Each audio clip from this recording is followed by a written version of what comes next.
प्रिय सखा आमे आजी जो प्रबंध पाठ करिबा सेथिरे वर्णना करा जायछि जे अगस्त 16 रु सेप्टेम्बर 16 जाए अगस्त 16 रु सेप्टेम्बर 16 जाए ग्रह माने मेष राशि पाई किपरि खरा छाईर खेल खेलिबे केते बेले सुख माने छाई भली शीतलता देबे तो केते बेले दुख खरा भली रौद्रताप देबे तेणु ग्रह मानकर एई लुचुकाली खेल भितरे मेष राशि बंधु माने अगस्त 16 रु सेप्टेम्बर 16 जाए केते बेले सुखर पहाड़ रे बसिथिबे तो केते बेले दुखर बंगोपसागर रे बुड़ी जाइथिबे असंतु ना ए विषय रे दुई पद दुख सुख हेबा अगस्त 16 रु सेप्टेम्बर 16 जाए मेष राशि भाग्य एबे रवि सिंह रे मंगल वृष रे 25/8 जाए 26/8 रु मंगल जीवे मिथुन को बुध कर्कट रे 4/9 रे जीवे सिंह को गुरु वृष रे शुक्र सिंह रे 12/9 रे जीवे कन्या को मेष राशि बाई रवि एबे पंचमस्त रवि भल नुहे पंचमस्त रवि भल नुहे अभाव गोड़ेब जे काली तुम पाद आउसुला आज एते अभाव गोड़ेब जे तुम आज ता पाखरे हाथ पातिब जदि तुम जातक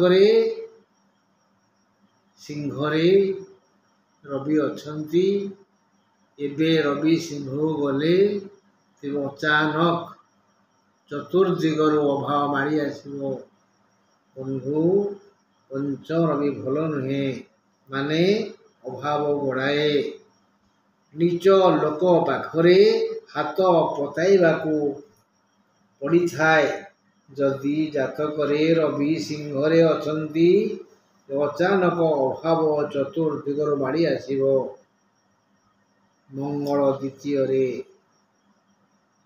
25/8 जाए सबु दिगरु हानि हेब रवि हानि करेइबे मंगल भी हानि करेइबे कि प्रकार हानि हेब अर्थ हानि बंधु हानि स्वास्थ्य हानि मात्र 26/8 रु से तृतीय हेबे तृतीय हेले समस्त दुख दूर हेब पाखकू लक्ष्मी आसीबे धन पहुंची जीव केबेठू 26/8 रु धन आसीबो अगस्त 8 रु धन आसीबो अगस्त 26 रु धन आसीबो बुध चतुर्थ रे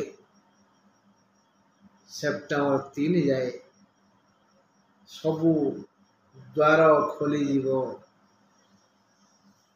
चतुर्दिगरु धन वृष्टि हेब 4/9 रु पंचम हेबे एणु दुर्दिन आसीब से शोक दुख देवे 12/9 रु षष्ठ हेबे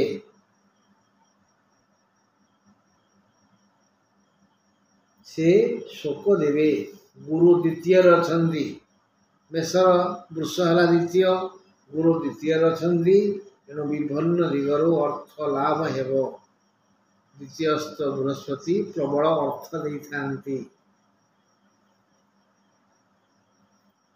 शुक्र 11/9 जाए पंचमस्थ एणु नानाविध सुख मिलिब 12/9 ସେପ୍ଟେମ୍ବର 12 ତାରିଖରୁ ଷଷ୍ଠ ହେବେ। ଏଣୁ ନାନା ରୋଗ ହେବ। କେତୁ ଷଷ୍ଠସ୍ଥ, ଏଣୁ ପ୍ରବଳ ଧନଲାଭ ହେବ।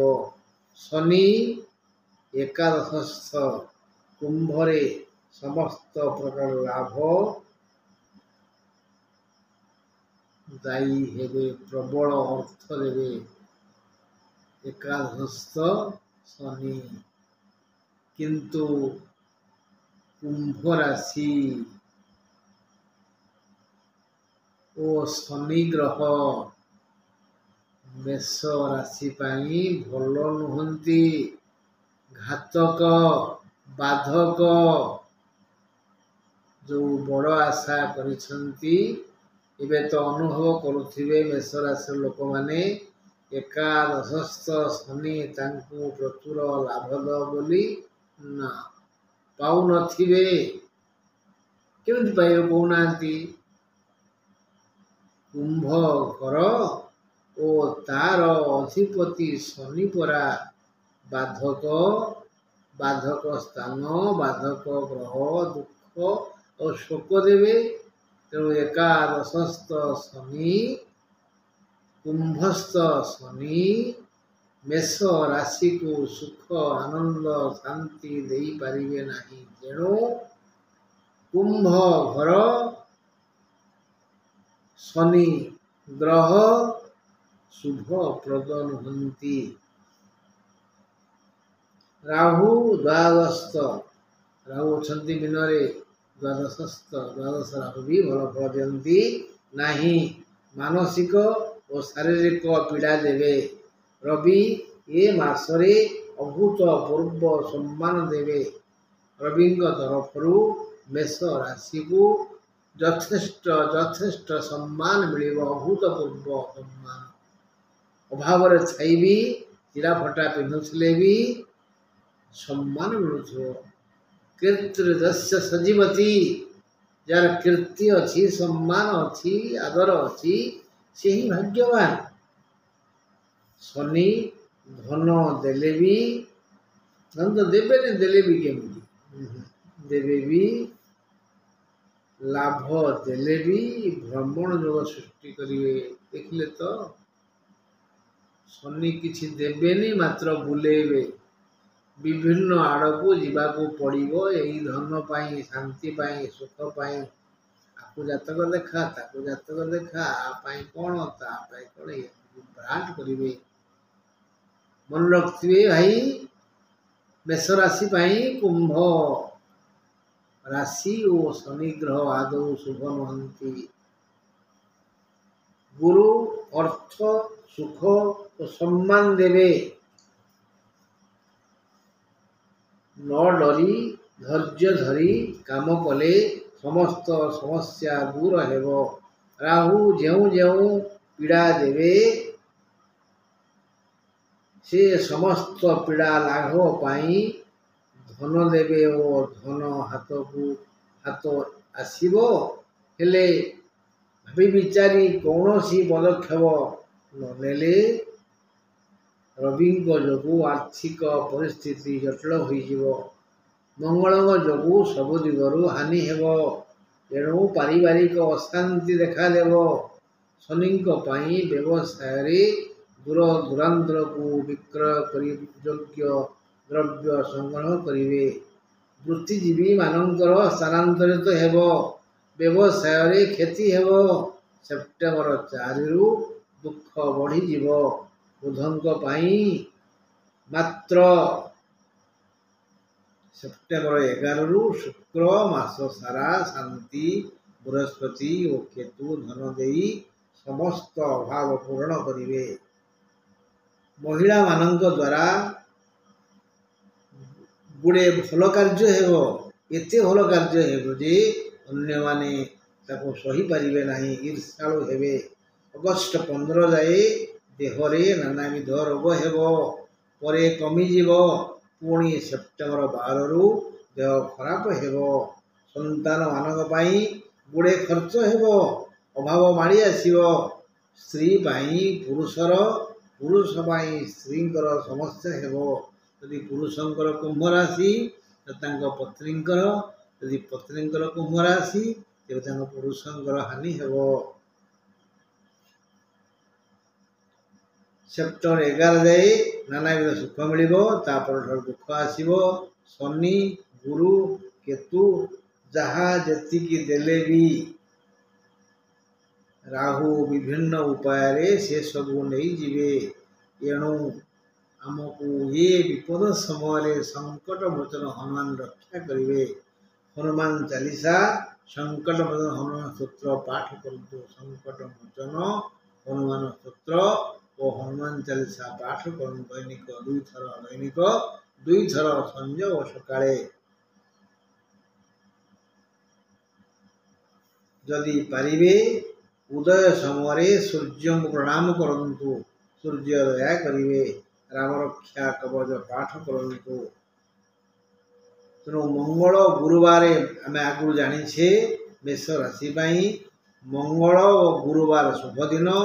ଧଳା ଓ ଲାଲ ଶୁଭ ରଙ୍ଗ, 1, 8, 9 ଶୁଭ ସଂଖ୍ୟା। ଆଉ ଘାତ ବାର ରବିବାର, ଘାତ ନକ୍ଷତ୍ର ମଘା, ଘାତ ତିଥି ଷଷ୍ଠୀ, ଘାତ ଚନ୍ଦ୍ର ମେଷ ଚନ୍ଦ୍ର।